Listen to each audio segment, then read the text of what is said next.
¿Es el Evangelio de Prosperidad una enseñanza bíblica? ¿Dónde tuvo origen esta enseñanza? ¿Quién fue el primero en enseñarlo? ¿Quién fue su fundador? ¿Su origen está basado en la Biblia o en otro lugar? Mira a continuación las respuestas a estas y otras preguntas en el siguiente video. Si estás viendo este video, de seguro has escuchado acerca del famoso Evangelio de la Prosperidad, cuyos predicadores sostienen que la bendición financiera y el bienestar físico son siempre la voluntad de Dios para con nosotros, y que la fe y la confesión positiva y las donaciones u ofrendas aumentarán la riqueza material de nosotros. La pregunta es, ¿dónde tuvo origen todo esto? ¿Es realmente bíblico? Mira a continuación 5 cosas que no sabías acerca del oscuro origen del Evangelio de la Prosperidad. Número 5. El Evangelio de Prosperidad es una doctrina reciente. Aunque usted no lo crea, el Evangelio de la Prosperidad es nuevo. Tuvo su origen en el siglo XIX. Eso significa que hubieron 18 siglos de silencio. En los primeros 18 siglos, ningún creyente, pastor o discípulo enseñó como tal el Evangelio de la Prosperidad. Si el Evangelio de la Prosperidad es tan nuevo, ¿cuál fue su origen y cómo terminó la iglesia creyéndolo? Al principio, la enseñanza de la prosperidad no era una religión como tal. Comenzó simplemente como un movimiento filosófico conocido como el Nuevo Pensamiento, el cual proclamaba la necesidad de una experiencia directa con el Creador, sin la necesidad de intermediarios. Número 4. El Evangelio de la Prosperidad está basado no en la Biblia, sino en un movimiento filosófico metafísico. Metafísico significa el poder de la mente, el poder para crear tus propias realidades. Como dijimos anteriormente, el Evangelio de la Prosperidad tiene sus raíces en el movimiento filosófico conocido como el Nuevo Pensamiento. Su fundador fue Phineas Kimby, quien fue un filósofo de Nueva Inglaterra, hipnotizador y sanador en el siglo XIX, que enseñaba que las realidades físicas podían ser manipuladas y controladas por medios mentales y espirituales. Las enseñanzas del Nuevo Pensamiento hicieron hincapié en que una inteligencia superior o fuerza divina estaba presente en todas partes, que los seres humanos poseían una naturaleza divina, que podían utilizar su mente para alterar la realidad física y que al pensar correctamente podrían liberarse de la enfermedad y la pobreza. Yo sé que a usted le suena a las enseñanzas del Evangelio de la Prosperidad, pero el Nuevo Pensamiento no era una religión, era una filosofía metafísica. ¿Cómo llegó esta filosofía, esta metafísica, a la iglesia? Número 3.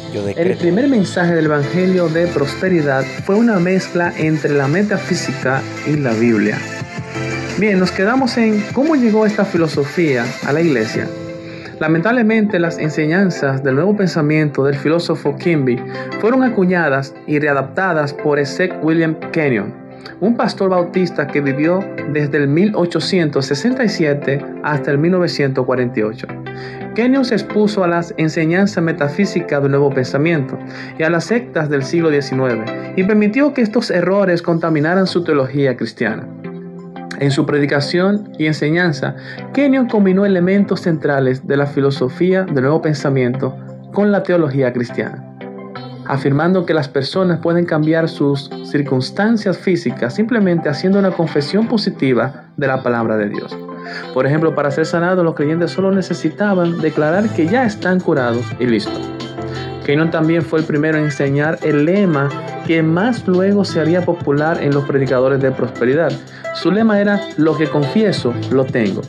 Kenyon, apoyándose en la filosofía del Nuevo Pensamiento de Kimby, también hacía hincapié en el poder creativo de las palabras. Número 2. El fundador oficial del Evangelio de Prosperidad se basó en los escritos metafísicos de Esek William Kenyon. Kenyon murió en 1948. Pero la antorcha de la filosofía de la prosperidad no murió con él, sino que fue tomada por otro joven y entusiasta predicador hambriento de lo sobrenatural llamado Kenneth Hagin. Kenneth Hagin, conocido como el padre del movimiento de la palabra de fe. Muchos le llamaban Padre Hagin o Papá Hagin, porque este señor fue el fundador oficial de lo que hoy en día se le conoce Evangelio de Prosperidad y al movimiento carismático Palabra de Fe.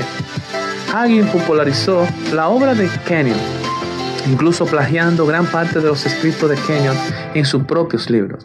Hagin creía que es siempre la voluntad de Dios que un creyente sea sanado físicamente de cualquier enfermedad. Hagin creía que la sanidad de toda enfermedad fue incluida en la redención. Él decía, si la redención está disponible a todos, entonces la sanidad también.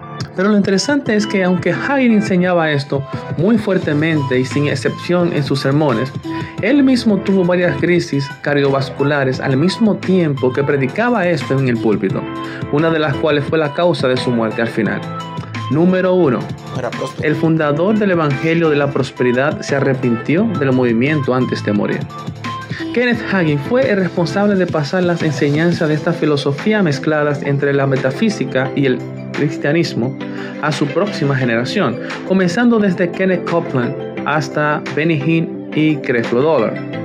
Ahora bien, hay algo interesante en todo esto, y es que antes de que el famoso padre del Evangelio de Prosperidad, Kenneth Hagin, muriera en el 2003, escribió un libro arrepintiéndose de los excesos de las enseñanzas que él mismo había fundado y corrigiendo a sus hijos espirituales por haberse ido a los extremos con el mensaje de prosperidad.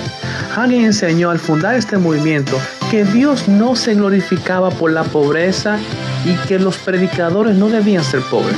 Pero antes de morir en el 2003, reunió a muchos de sus colegas en Tulsa para reprenderlos por distorsionar su mensaje.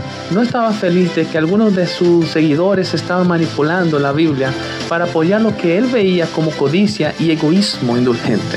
Aquellos que estaban cerca de Hagin dicen que él fue muy apasionado acerca de corregir estos abusos antes de morir. De hecho, él escribió un libro crudamente honesto para tratar con esto que le preocupaba. El toque de Midas fue publicado en el año 2000, un año después de aquella infame reunión en Tulsa. Lamentablemente, muchos predicadores de prosperidad y de movimiento carismático Palabra de Fe ignoraron el libro.